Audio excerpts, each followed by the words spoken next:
right in there, huh? Nice. Hold it up like that.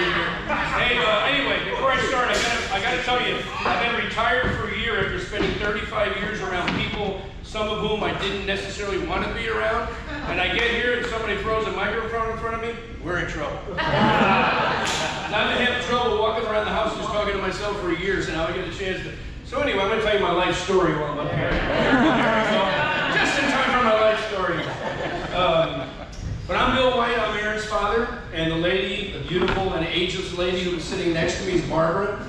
That's Aaron's mother, my wife, and she is the reason that both of us are here tonight. Without that woman, Aaron, am I right? But before I go, I got to be honest. I had a really funny skit, joke I was going to do when we started up. And I practiced it, I had it just right. I was like, man, this is a killer little joke. And people are going to go nuts. Well, what I was worried about was that it might not be appropriate for the group that I'm talking to. You know, I mean, no curse words, of course. It was all PG, or maybe R. But anyway, I was nervous about it fitting into the evening. So about 3 weeks ago, I thought, you know what I'm going to do? I'm just going to get a hold of Aaron. I'm going to give him a text and just send him kind of an outline of what I was going to say. And I thought, you know, he'd get back to me and let me know that it's either good or bad to go, right? And, you know, it's funny, but I just checked my phone like 30 seconds ago and I'm still waiting for that damn text back. And if the people who really just laughed, those are Aaron's real friends.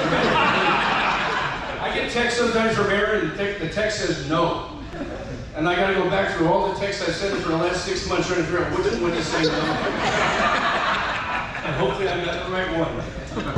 But seriously though, Barbara and I want to welcome everybody. This is a celebration of the most anticipated wedding since Harry and Meghan got married in England, I swear. And before we go any further, you know, I'm a rowdy guy. I want to get rowdy for a second. Let's freaking give a big cheer for this wedding.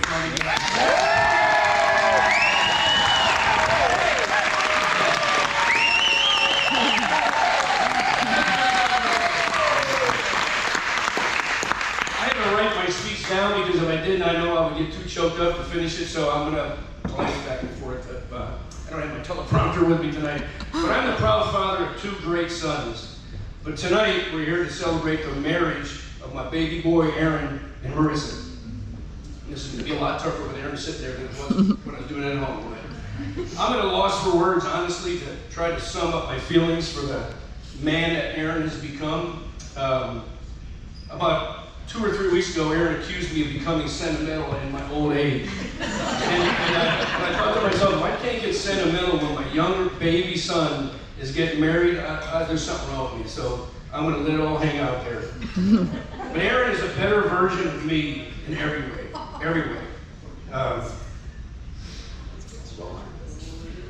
This is harder with you sitting there, Aaron. There's so many memories that I have that I carry with me in my heart with this guy. And if you watch the pictures that are projected up there on the screen, every one of those pictures has a story and a memory. And those are right here in my heart, and they'll be there forever. Many of you guys know the competitive Aaron. I'm sure you know that one. You know the energetic Aaron. You know Aaron is a great friend. You know Aaron is a source of opinions on almost anything. But the one thing you don't know, I know Aaron is my son. The little boy named Booster. The little boy with the adult sense of humor. When this kid was 6 years old, he could turn sailor blue, I promise you.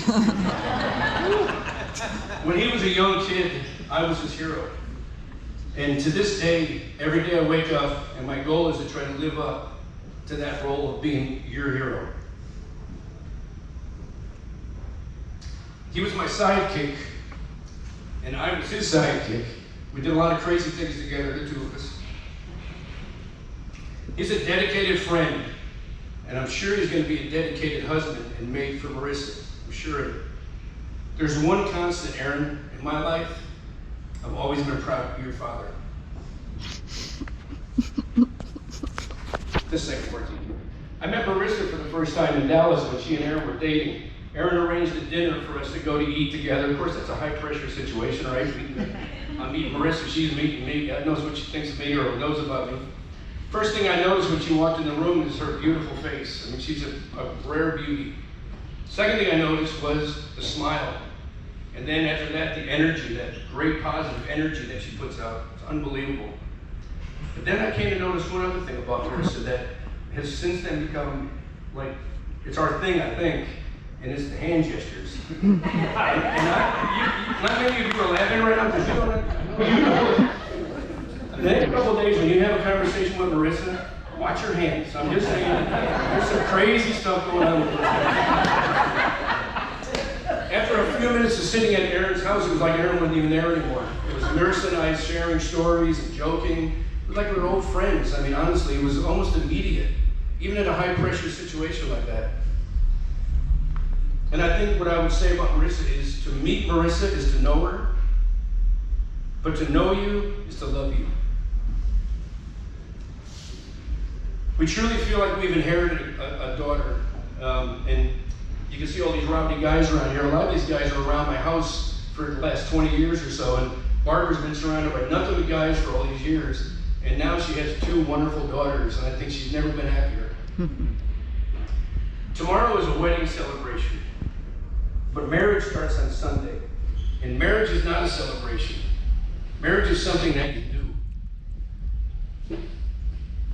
When I was trying to think of how to sum it up, the best thing I could come up with, the best analogy is that marriage is like a business.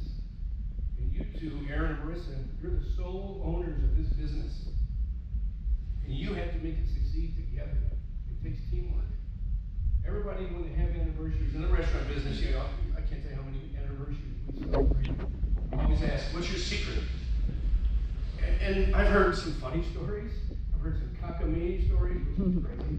And I've heard some heartfelt stories to that. But what I realized is that the secret to a happy marriage is that there is no secret. There is no secret.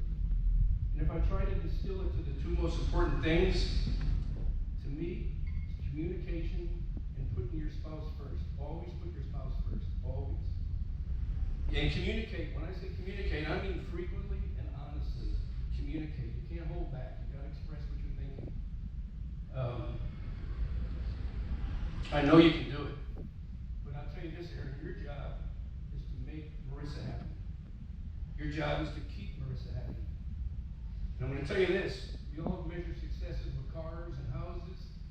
Success and true success and happiness will come as you make Marissa and keep Marissa happy and build that marriage. Nothing like it, nothing. That's my advice. That's all I know about it. But I know that you'll be successful. I know you will. And I know, Marissa, that you are the best, better half I could ever dream of for my boy, Aaron. The best. So, raise your glasses. Put down your dessert spoons, whatever you got in your hand. Let's hear it one more time for Aaron and Marissa. All right, Justin White, the best man, is coming up. Yeah.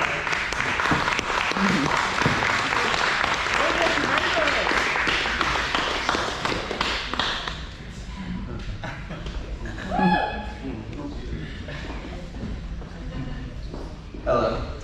First off, this evening, I want to give a shout out to my wife, who for the last 3 months has asked me every single day how nervous I was about this speech. Built up the confidence, I'm feeling really good. For those of you who don't know, my name is Justin. I'm Aaron's older brother. Clearly, as his older brother, I've known him his entire life. And that starts from as an early childhood obsession with Davy Crockett. Aaron used to wear a coonskin cap around the house, nonstop. His obsession with the 1998 cinematic classic, Small Soldiers. Which you haven't seen it, I suggest you look it up on Netflix. It's fantastic. To his early love of the Red Sox and New England Patriots. And Aaron's a big Pats fan, and it's easy to say that he's a bandwagon fan because of that. But I know as an early age, I think it was 1996-1997 season, it was the Pats and Packers were the best 2 teams in the NFL that year. And my dad was always all-time quarterback for us growing up. and it was Brett Favre versus Drew Bledson, as Aaron used to call him. And while the Packers got the better half of the Patriots that year, I think Aaron's fandom turned out pretty well for him when they drafted some guy named Tom Brady. And they won a couple Super Bowls after that. But it was clear from an early age, from that point on, that Aaron knew how to spot a winner, and that's clear tonight when he's here with Marissa. Oh. Oh, thank you.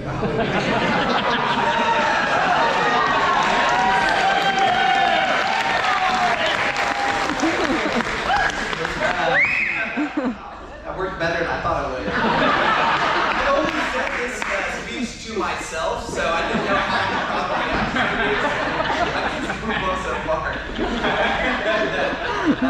growing up, Aaron and I used to share a bedroom together. We had bunk beds, and at the same time, we were both huge fans of the Teenage Mutant Ninja Turtles, the animated series. We used to watch it all the time. For those that didn't watch it, there was a recurring villain in the show named Shredder, who was the leader of the Foot Clan. Now, I did Google all this. I'm not going off of memory, but they had two sidekicks named Bebop and Rocksteady, and I was terrified of them as children. I don't know how well Aaron remembers this, but they haunted my dreams every single evening. So Aaron and I made it a pact whenever we were going to bed every night to make sure they were unable to attack us. And I distinctly remember this. The first thing we did was we installed a security system